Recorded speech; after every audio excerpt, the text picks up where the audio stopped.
Good evening. You're watching Left, Right and Centre. I'm Nidhi Razdan. On the show tonight, lawmakers protect lawbreakers. The government overturns a Supreme Court order which had disqualified convicted MPs and MLAs. Now they will continue to remain legislators even if they face serious charges.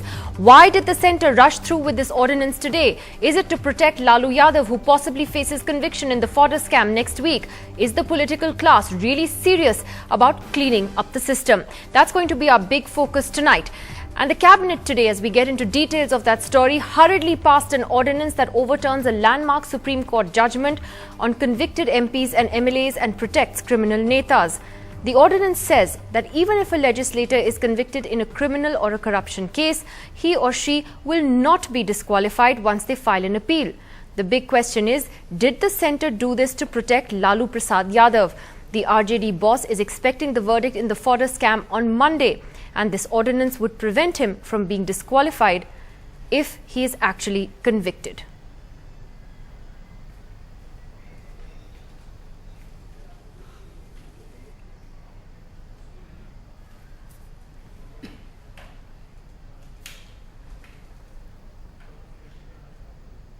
Lalu Prasad Yadav, Rashid Masood and OP Chauthala can breathe easy. No matter what the CBI court in Jharkhand rules in the fodder scam case next Monday, Lalu Yadav won't lose his Lok Sabha membership. The Union Cabinet has approved an ordinance to allow convicted MPs and MLAs to stay in office pending an appeal. The ordinance overturns the 10th July order of the Supreme Court that said a convicted MP or MLA will be immediately disqualified. But the ordinance makes it clear that convicted lawmakers, until acquitted by a higher court, will neither have voting rights nor can they draw a salary. Law Minister Kapil Sibal has clarified to NDTV that under the ordinance, protection from disqualification applies only when the MP or MLA concerned has appealed in a higher court and the higher court has stayed the lower court's conviction. However, Lalu Yadav and company still can't contest the next elections because according to an earlier Supreme Court order, even if a convicted MP or MLA is allowed to continue in office for their present term, they can't contest the next elections unless specifically permitted by a higher court. In July, the Supreme Court had passed two important judgments to immediately disqualify a convicted lawmaker and bar jailed persons from contesting elections. But in the monsoon session of Parliament, the government changed the law to allow jailed persons the right to contest elections. Parties argued that the Supreme Court order lends itself to misuse. A ruling party can misuse the law or put its rivals in jail to prevent them from contesting elections. But opposition parties had reservations about amending the law that allowed convicted MPs and MLAs to stay on.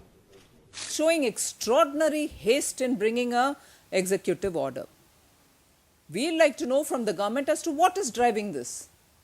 Whenever there is a parliament session due, on certain very dear issues of the Congress party, there is a rush to bring an executive order. The reason is that I think one of the very old and trusted allies of the Congress party is likely to be convicted in the near future, and he's a sitting member of parliament. During the monsoon session of Parliament, the government introduced a bill that sought to reverse the Supreme Court ruling and allow convicted lawmakers to continue pending an appeal. But the opposition didn't quite agree to push through the bill in a rush. They asked, why is the government in a hurry? In New Delhi, Sandeep Phukan, NDTV. So why has the government been in a hurry to push this ordinance through, and is anybody in the political class really serious about cleaning up the system and freeing the system from criminals in politics? Joining us on the program tonight, we have Congress's national spokesperson Anand Gadgil joining us from Pune, Tarun Vijay, national spokesperson of the BJP and Rajya Sabha MP, joins us from here in Delhi, Shazia Ilmi, national executive member of the Aam Aadmi Party, which has strongly opposed any reversal of this Supreme Court order, is here with us in the studio. With the national spokesperson of the RJD, Lalu Prasad Yadav party, Mr. Manoj Jha, joins us tonight.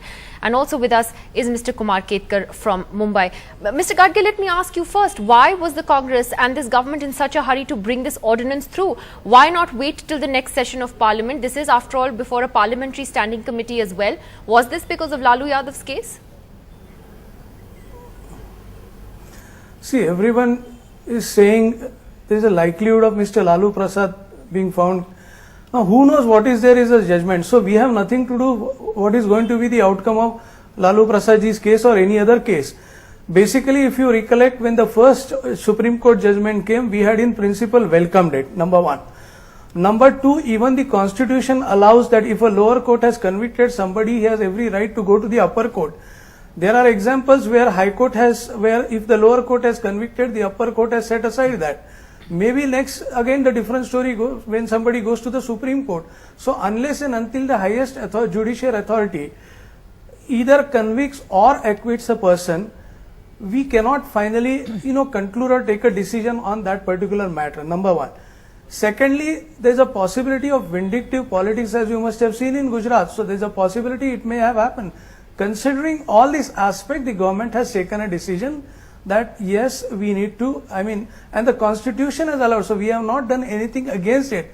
And also, one of the main opposition, BJP, had not opposed this. That also I would like to mention. Well, the BJP has criticized the ordinance route. Why an ordinance, Mr. Gadgil? Why now? Why an ordinance now? Isn't it suspicious that just before the border scam verdict you do this? Tarun Vijay wants to come in. Misrepresentation. Yes, Mr. Tarun Vijay. Yes, Mr. What has border scam verdict to do? Then why would you do it now? What is the verdict? Why would you do it now? Who knows what is the verdict? But then why now? Why not wait for the Parliamentary Standing Committee's report? It has nothing to do with. Okay, Tarun Vijay wants to come in and then I'll come back to you, Mr. Gadgil. Yes, Mr. Vijay. This ordinance is clearly a case of a rush hour mishap. This is a constitutional miscarriage of the spirit of law. Why this haste? The haste, exposes the real intentions of the government. We are just about to begin winter session in November after the festival season. So can the Congress explain that what is the great hurry? Is there some kind of a akraman, some kind of a invasion by anyone, or some has to be protected immediately before something else can happen? What is going on in the mind of the Congress leaders? The same they did with the food security bill, the same they did with the haste shown in the judicial accountability bill. We want that no law should be unbaked, half-baked, and it should be discussed thoroughly in the standing committee. Let the parliament's standing committee discuss the law. What, after all, is the purpose of formation of standing committees? Let all the political parties, the leaders, they discuss it, they deliberate it, they give their inputs, and then a proper law which is acceptable to all should be passed by the parliament. This is some kind of a very autocratic dictatorial attitude, and this haste shows the real intention of the Congress party that they don't want the Kanun, they don't want the law. What do you think is their motivation? People to be protected. Mr. Vijay, what do you think is the motivation for this? Do you also believe it's time with the Lalu Yadav's verdict? Why would they do it now? Motivation is completely ill. It is an ill-conceived haste, and that's the reason we say that the Congress mind is completely exposed. They want to protect the criminals or whatever, but this haste is undue. This is not in the interest of the law, not in the interest of the constitution, or either in the interest of having a clean image of the parliament. Let everyone discuss it, deliberate it, give its inputs, and then only a law should let me be take this to Manoj Jha of the RJD. Mr. Jha, is this because Lalu Prasad Yadav is fearing that there could be an adverse verdict against him next week? What else explains this? I know you'd never admit on national television that there was pressure from him to bring this through an ordinance route, but that's what everyone thinks it is at the moment. Can I tell you something? Despite your constant dropping of hints, none of your panelists ever spoke about the fact that the ordinance has come in a hurried manner because of Mr. Lalu Prasad Yadav. There was near unanimity in view of 10th July Supreme Court observation, and almost all political parties were in sync that this judgment needs to touch base with the social political reality of India. Please understand that 30th of September, that we do not know what the judgment shall be. When we conduct this debate and this entire ordinance centering Mr. Lalu Prasad Yadav, we are missing lots of broadened horizons of this debate. This debate should have also engaged with the fact that you would have lost all important progressive leadership if this ordinance was not in place, if our Supreme Court ruling continued. And please also remember that, for instance, I give you, in Bihar Assembly in 1970s, there were 15 MLAs. And if this kind of observation of Supreme Court was there, you would not have seen any one of them standing in the assembly. That tells you that people who engage with subaltern politics, politics of marginalization, they are the first one to invite these kind of strictures. They'll get penalized. It has nothing to do with Mr. Lalu Prasad Yadav's fodder scam, because we believe very strongly that it has ceased to be a legal battle. It is more of a political battle for us every day, and we are fighting it. Can I ask a small question? Yes, Tarun Vijay has a question for you. I have not finished. Then I have a question for Tarun Vijay. Okay, finish your point. I'll just add a point. Yes. I'll just add a point. Okay. And please remember that Indian judiciary is multi-layered. Can I finish? Multi-layered and multi-structured. At a lower level, in the trial court or a CBI court, if a judgment takes place, and you in view of Supreme Court 10th July observation, you disqualify that member, would you restore the confidence people reposed in him or her?